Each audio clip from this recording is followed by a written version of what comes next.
everyone, welcome to the video series of the subject Object-Oriented Programming using Java.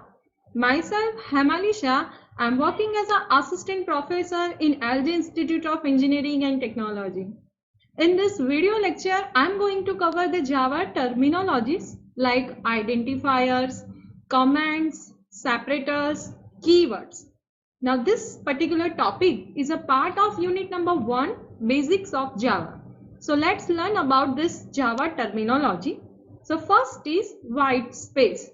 Now do you know what is the use of white space? The white space basically spaces, the tabs or the new line character. That means whenever you are pressing the enter key in your source file, it is also considered as a white space.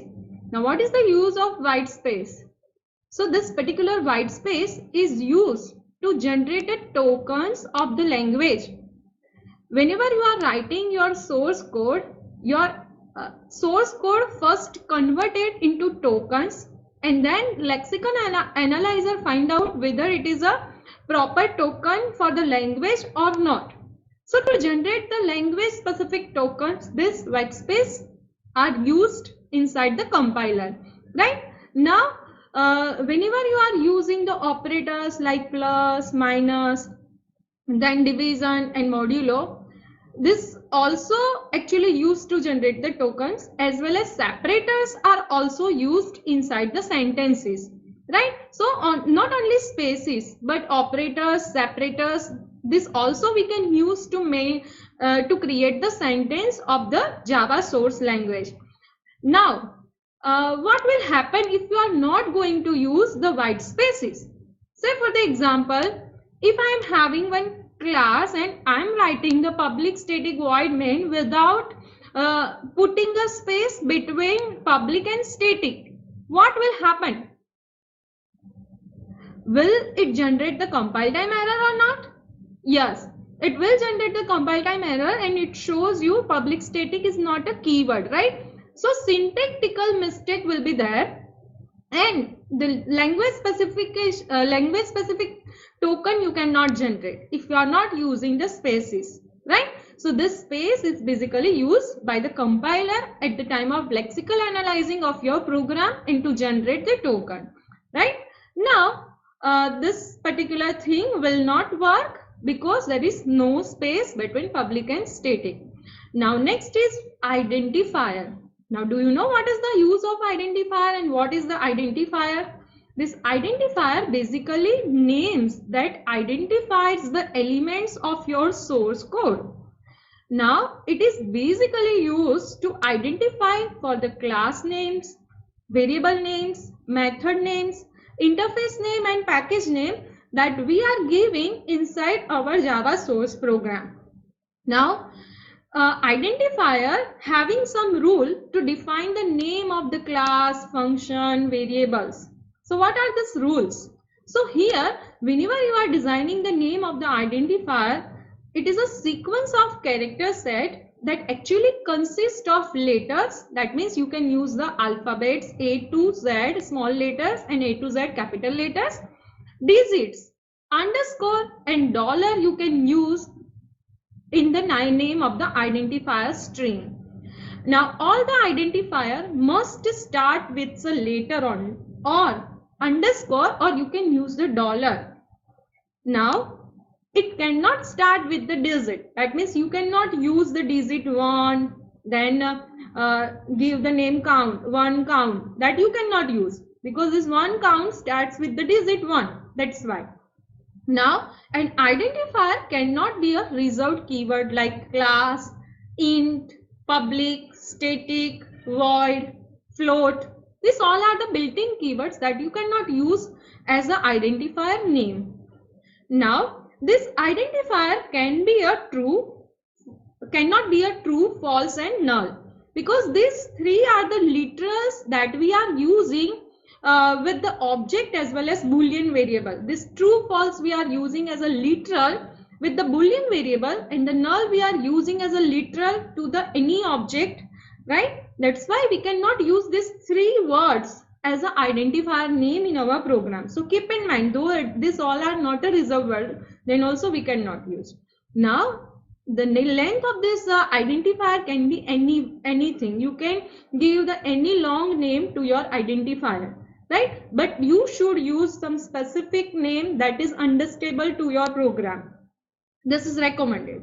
Now about the identifier, valid identifier, this average temp, count, A4, dollar test, this underscore is underscore okay, class A, this all are the valid because this all starts from the alphabets or dollar, or we are only using the special characters underscore or dollar, right? And we are using the digit not at the first position of the identifier name. That's why this all are the valid. Now this all are the invalid. First to count, it start with digit, that's why it is invalid. Then high, dash time, dash is invalid character to give the name of the identifier. Not oblique okay, this oblique sign or sign is not valid for the identifier name. This class and 4, these two are the built-in keywords, so we cannot use this 2 as an identifier name. So these are the reasons why these all are not valid, right?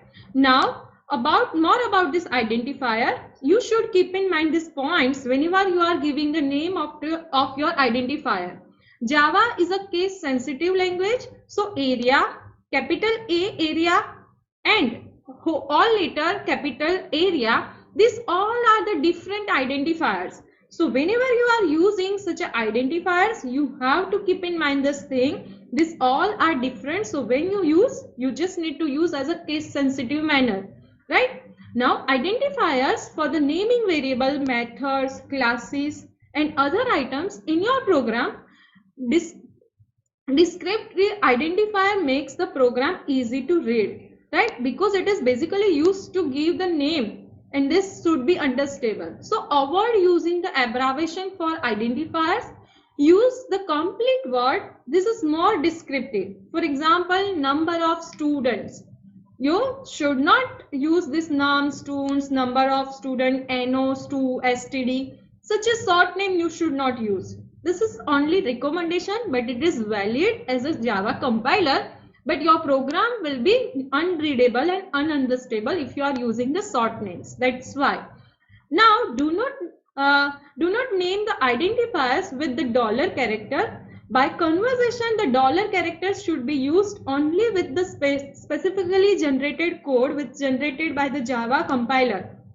So when we learn inner class concept, and in inner class concept, your dot class file of inner class basically generates with the name using dollar and concat the outer class name, dollar, then inner class name, and this whole class name this Java compiler giving to the inner class. So this dollar is basically used built-in when it's Java compiler generates the built-in classes for some class that you have created in your code. That's why if you are using, then also it is not problem, but it is recommended that you should not use, right?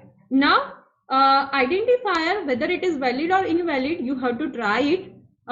You just need to open your Java source program that we have created in our first Java program lecture, and you just need to write such an identifier name as an integer, then give this name and try to compile it whether it is valid or not. First, miles, valid or not. This all are the keywords we have to check. Miles, valid. Test, again valid. A++, not valid because plus plus we are using. Dash a, not valid because dash is not a character that we can use as an identifier name. Has, not character. This dollar, this we can give the as a name of the identifier. Then has for that we cannot give.